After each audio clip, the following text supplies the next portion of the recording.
Hello guys, welcome back again to my channel bersama saya Hansen di sini dan seperti biasanya setiap harinya saya akan membuatkan video seputar cryptocurrency. Apa kabar kalian hari ini semuanya? Semoga dalam keadaan yang baik-baik saja.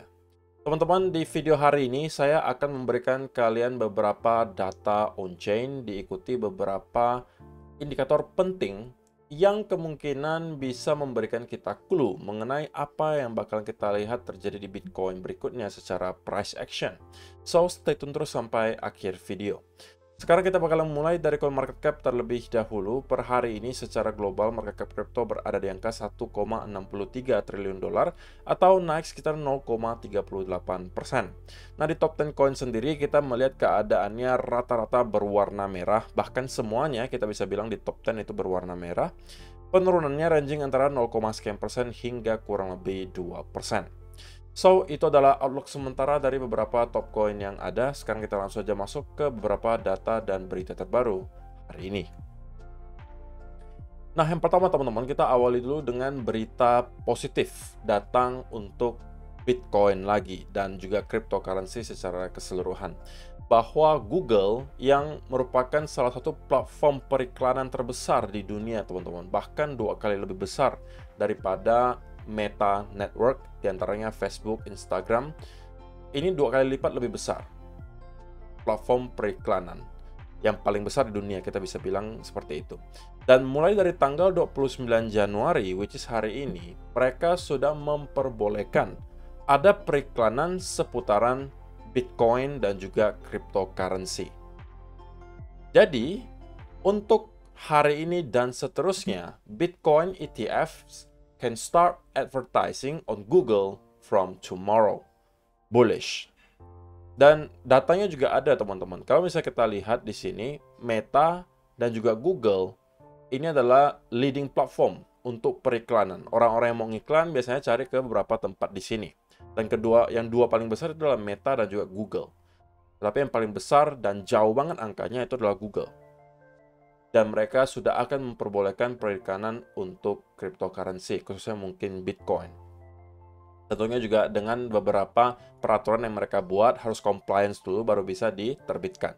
Tetapi regardless, ini adalah tentunya berita baik ketika sudah ada sebuah platform besar seperti Google bisa mengiklankan Bitcoin, dan kita tahu banyak institusi besar yang sudah mempunyai spot Bitcoin ETF, diantaranya BlackRock, Fidelity, dan kawan-kawan yang tentunya mempunyai dana marketing yang nggak main-main teman-teman, itu bisa membuat efek yang sangat positif ketika kalian akan melihat semua tempat yang ramai dikunjungi orang di airport. Kita tahu kemarin di airport, ada di train station, di mana-mana kalian akan menemukan ada periklanan seputaran spot Bitcoin ETF, sehingga sekali lagi, walaupun oke, di short term kemungkinan dampaknya nggak akan terlalu signifikan, tapi lambat laun sekali lagi orang-orang akan start untuk mulai penasaran kenapa nih para institusi besar ini melakukan periklanan terhadap Bitcoin.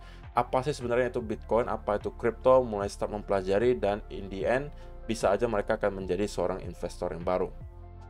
Ingat teman-teman, data yang ada menunjukkan bahwa untuk sekarang stok Bitcoin itu nggak lagi terlalu banyak. Oke, circulating supply yang ada sekarang itu kurang lebih 19.490.000 Bitcoin. Maksimumnya itu cuma 21 juta lagi Bitcoin. Jadi hanya kurang lebih 1, sekian juta lagi yang bisa kita mine. Dan kalau misalnya kita lihat data on-chain gitu ya.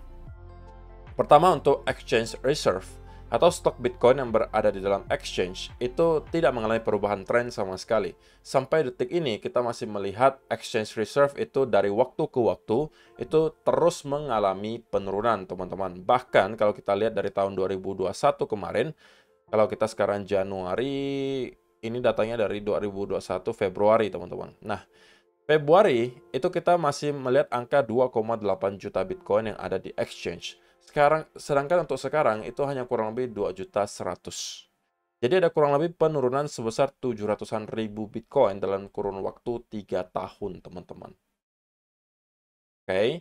Dan kalau misalnya kita lihat exchange net flow-nya juga, untuk sementara sepertinya tidak ada deposit yang terlalu besar-besaran gitu ya. Untuk yang mengeluarkan juga nggak besar banget. Kalau misalnya kita perhatikan 1 bulan terakhir, ya transaksinya termasuk cukup normal di sini. Oke, yang melakukan deposit cukup besar itu kemungkinan ya adalah karena adanya deposit dari Grayscale. Jadi yang deposit yang besar-besar di sini ya kemungkinan besar dari Grayscale, teman-teman. Oke, dan ini adalah semua exchange. Kalau misalnya kita perhatikan, ini adalah net flow-nya. Artinya, kalau kita perhatikan di sini, itu masih termasuk merata, teman-teman. Kadang-kadang ada net flow-nya positif, kadang-kadang net flow-nya negatif. Artinya di hari itu, tidak selalu kita melihat inflow lebih besar daripada outflow. Tapi kalau kita lihat khusus hanya untuk exchange inflow-nya, teman-teman, memang angkanya cukup besar di sini. Kalau misalnya kalian perhatikan selama 1-2 minggu terakhir. Sekali lagi, ini tidak lain dan tidak bukan karena disebabkan oleh Grayscale yang juga terus mendepositkan Bitcoin-nya ke dalam exchange. Tetapi, walaupun adanya selling pressure yang cukup besar dari Grayscale, tetapi exchange outflow itu rupanya juga nggak kalah besar, teman-teman. Oke, dan sekali lagi, logika sederhananya, teman-teman, kalau orang-orang yang mau jualan di Grayscale itu harusnya 1-2 minggu terakhir itu sudah melakukan hal tersebut. Jadi ke depan, kita kemungkinan bisa melihat ada penurunan volume penjualan dari Grayscale. Dan ketika hal tersebut terjadi, artinya semakin sedikit orang yang mau jualan, sedangkan demand kalau kita asumsikan konstan, sama dengan kita lihat 1-2 minggu terakhir, nah itu tentunya harusnya akan berdampak positif lagi ke harga Bitcoin. Nah, kemudian pertanyaan yang mungkin lebih kalian mau ketahui, terutama untuk traders gitu ya. Jadi short term itu mau kemana dulu kok gitu. Nah, kita bisa ambil sedikit bantuan juga dari liquidation heat map. Teman-teman, kita perlu tahu bahwa yang mempunyai pengaruh besar terhadap pergerakan Bitcoin short term itu adalah tentunya market maker gitu. Dan para exchange gitulah ya. Mereka itu mempunyai semacam insentif untuk mendorong harga ke tempat yang banyak titik likuidasinya, teman-teman. Nah, kalau misalnya kita lihat 1 bulan terakhir, sepertinya ada sedikit tumpukan likuidasi di atas area 42.000. Spesifiknya mungkin di 43 ribuan dolar. Dan di bawahnya itu terlihat tidak terlalu banyak.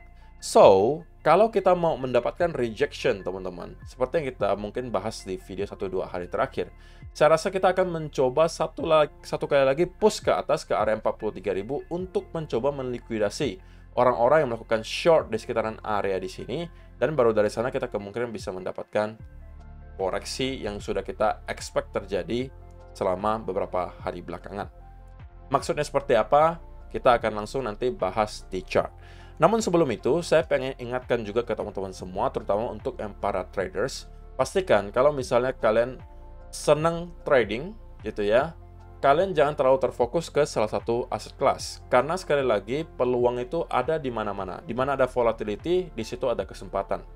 Sehingga, kalau misalnya kalian punya platform yang memperbolehkan kalian untuk trading di semua aset kelas tanpa harus membuka akun di banyak tempat, saya rasa XM adalah solusinya.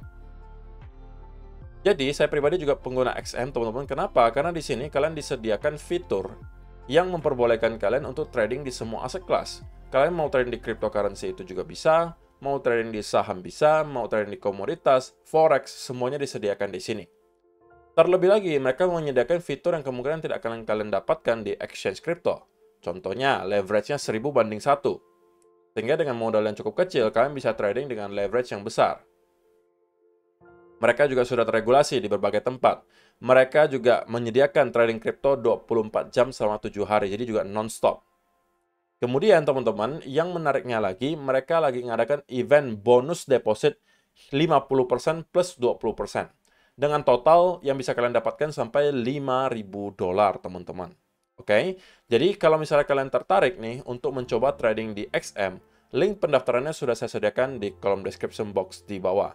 Mereka menyediakan berbagai kelebihan yang kemungkinan tidak akan kalian dapatkan di tempat lain. Sekali lagi, mereka bisa menggunakan leverage yang besar, semua aset kelas bisa kalian tradingkan, dan kebetulan kalau misalnya kalian deposit, kalian bisa mendapatkan bonus 50 plus 20%, sampai dengan kurang lebih 5.000 dolar. So, kalau misalnya kalian tertarik untuk mencoba trading di XM, link pendaftarannya sudah saya sediakan di kolom description box di bawah. Mereka juga menyediakan ada berbagai tempat untuk kalian mendapatkan edukasi secara gratis. Salah satu contohnya adalah webinar eksklusif gratis dan berhadiah gitu. Jadi kalian selain mendapatkan pelajaran dan wawasan baru, kalian juga berpotensi mendapatkan hadiah.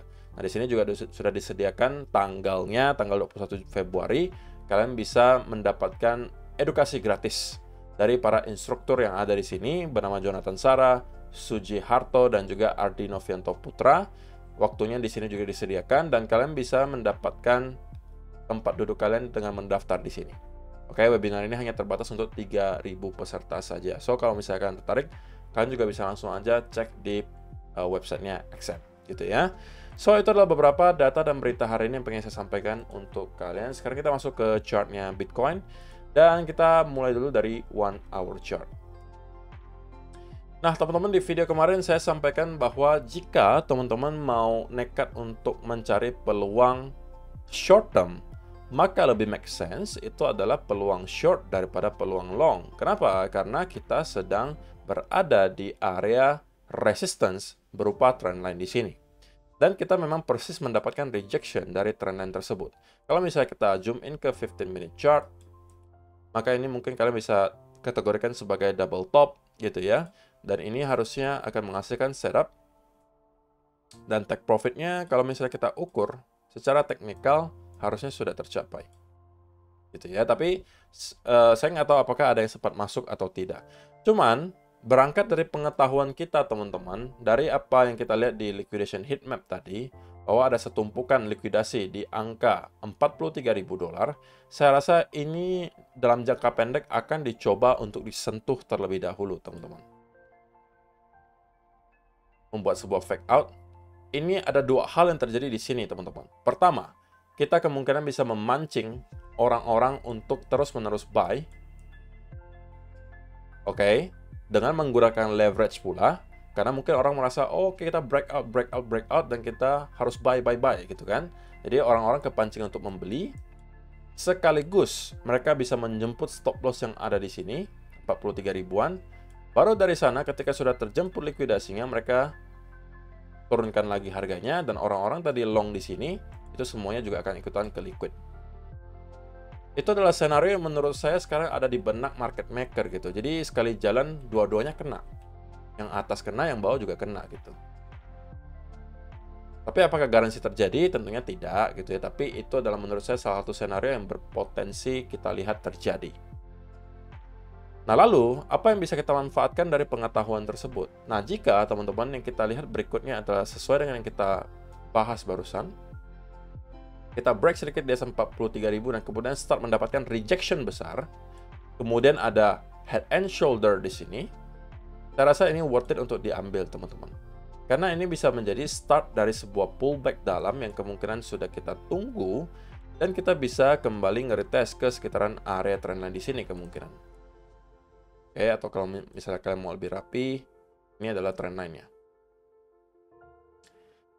Dan jika ini tersentuh, gitu ya, dan kita misalnya, kalau misalnya kalian yang profil resikonya tinggi, dan memang yakin bahwa ini adalah inverse head and shoulder in the making, maka kalian bisa start masuk dari sini. Tapi kalau misalnya kalian yang cenderung konservatif, maka kalian harus menunggu dia breakout dari neckline, retest, dan kalian baru masuk. Jadi, apa yang mau saya sampaikan untuk kalian tentang setupnya adalah, yang pertama, saya akan mencari peluang untuk short apabila kita mendapatkan senario yang tadi saya sebutkan terjadi. Kita break di atas 43.000, kemudian mendapatkan rejection besar, membentuk semacam head and shoulder, dan kita, atau saya, akan mencari peluang untuk short. Targetnya kemana? Targetnya minimal, nyampe ke sekitaran area 41.800. Target terakhir, nyampe ke area trendline di sekitaran area ini. Kemungkinan ada sekitaran $41.000. Itulah peluang untuk short term menurut saya. Tapi kalau memang tidak dikasih, teman-teman, dan kita justru langsung sell off dari sini,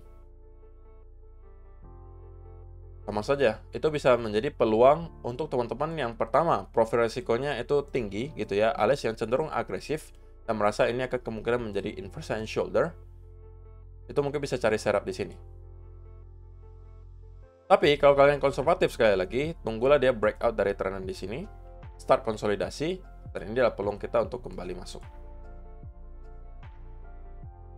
Oke, tapi sebelum berbagai senario tersebut terjadi, maka untuk sekarang Bitcoin masih berada di daerah abu-abu menurut saya. Jadi ada dua senario ya teman-teman yang bisa kita manfaatkan apabila terjadi. Pertama, kalau kita break di atas 43.000 kemudian start mendapatkan rejection, ini adalah peluang untuk short, atau kita justru sell off dari sini. Nah, kita nyentuh lagi ke sekitaran area trendline di sini. Ini mungkin bisa menjadi peluang untuk short term rebound juga. Atau kalian misalnya yakin bahwa ini adalah akhir dari koreksi dan kita akan breakout ke atas, kalian mungkin bisa masuk di sini dan secepatnya menggeser stop loss-nya ke arah entry apabila kita sudah mengalami kenaikan yang lumayan signifikan. Tapi apabila tidak ada dari salah satu senario yang kita sebutkan barusan terjadi, maka saya masih akan lebih memilih untuk wait and see terlebih dahulu, teman-teman. Oke, kenapa tidak buy di sini aja kok, gitu kan? Karena sekali lagi kita sedang berada di dekat area resistance. Pertanyaan selanjutnya, kenapa nggak short kalau gitu? Nah, kalau misalnya kalian yang kemarin jeli melihat di sini, ini harusnya peluang untuk short, tapi ini adalah peluang untuk short term, gitu kan? Nah, kalau misalnya mau short untuk swing, maka untuk sekarang ya belum ada juga setup baru yang bisa kalian manfaatkan selain yang kemarin double top di sini. Kalau kalian masih hold posisi tersebut, ya boleh saja teman-teman. Tapi saya merasa karena ada titik likuidasi yang cukup besar di sekitaran area 43.000, itu kemungkinan akan dicoba untuk di-tap oleh market maker terlebih dahulu. Baru kita mungkin akan start untuk mendapatkan koreksi yang kita sudah expect terjadi selama beberapa hari terakhir. Dan kalau misalnya kalian lihat dari segi indikator pun saya cukup yakin saya nggak perlu bukakan indikatornya, tapi dengan hanya melihat chartnya saja, saya yakin bahwa apa yang kita lihat di sini kemungkinan akan menjadi regular bearish divergence juga, teman-teman. Bearish divergence, kita drop dan break di bawah trendline, itu akan menjadi awal dari pullback dalam yang sudah kita expect terjadi. Oke, jadi kesimpulannya untuk short term saya expect Bitcoin masih akan mencoba untuk merangkak naik ke atas ke sekitaran area 43.000 baru reject dari sana. Nah, itu adalah kemungkinan akan permulaan dari koreksi yang kita sudah expect ke sekitaran area 41.000 sampai 40.500, sampai ini adalah worst case scenario-nya nyampe ke sekitaran area 40.500 sampai 40.200. Oke, so saya rasa itu aja sih yang perlu saya sampaikan di video hari ini, teman-teman. Terima kasih untuk kalian yang sudah menonton sampai selesai. See you in the next video. Bye-bye.